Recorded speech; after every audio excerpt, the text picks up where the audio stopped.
Hello students, क्या हाल चाल? बढ़िया सब। आज की इस वीडियो में पढ़ेंगे बहादुर कहानी के बारे में, जो कि क्लास 12th में बहुत ज़्यादा इम्पोर्टेंट है। चलिए शुरू करते हैं। बहादुर कहानी। यह कहानी अमरकांत जी द्वारा लिखी गई है। बहादुर एक नेपाली लड़का है जिसकी उम्र 11 वर्ष है।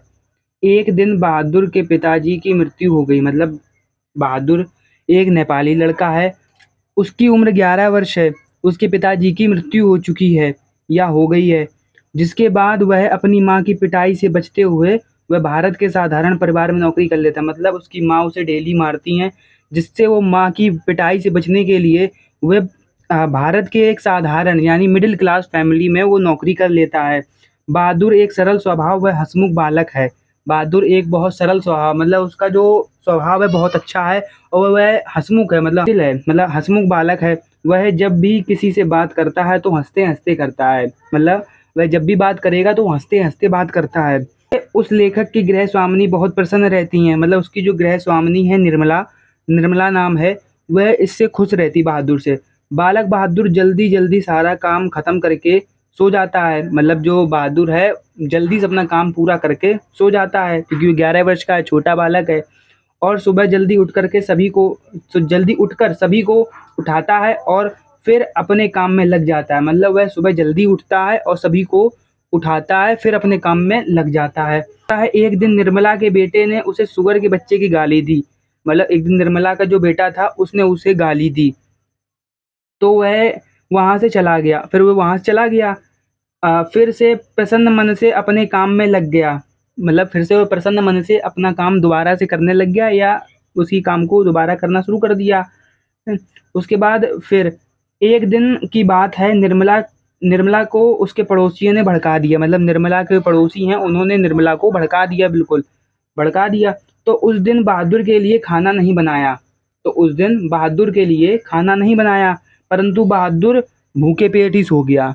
मतलब जिस दिन निर्मला को उसके पड़ोसियों ने उसे भड़काया, उसके बाद निर्मला ने उसके लिए खाना नहीं बनाया और बहादुर भूखे पेट ही सो गया। और अब वह छोटी-छोटी बातों पर भी पिटाई खाने लगा।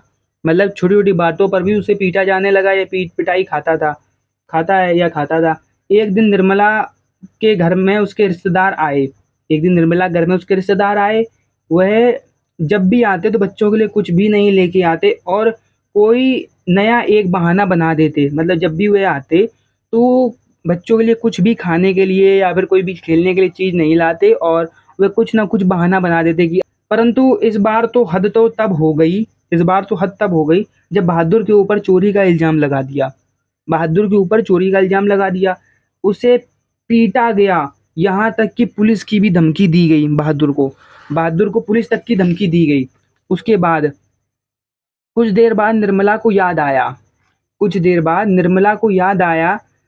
आया तो उसने बहादुर को पिटाई से बचाया। मतलब निर्मला को याद आया कि बच्चों के लिए कभी कोई चीज़ नहीं लेके आती, कोई ना कोई नया बहाना बनाती हैं, तो हो सकता है इस बार नया बहाना बनाया, तो कोई बहाना नहीं मिला तो उन्होंने सोचा कि नौकर है, इसके ऊपर चोरी का इल्ज़ाम लगा देते हैं, कौन सा कुछ पकड़ा जाएगा, मार खाएगा, चुपचाप बैठ जाएगा। तो उसने बहादुर को बचाया, निर्मला ने। फिर कुछ देर बाद बहादुर कहीं भी नहीं मिला। मतलब बहादुर घर छोड़ के चला गया। बहादुर वहाँ से चला गया और अपना पूरा सामान भी छोड़ गया। याद कर लीजिए, ये बोर्ड एग्जाम में हमेशा 5 नंबर आती है, और इसे याद जरूर से कर लें। इससे सरल तरीका इसका कोई नहीं है। इसमें बहुत सरल तरीके के मैंने वर्ड्स यूज़ करे हैं, जिससे आप बहुत जल्दी याद कर लेंगे। बस इसे एक बार लिखना है आपको, और आपको इसे पढ़ना है। इसके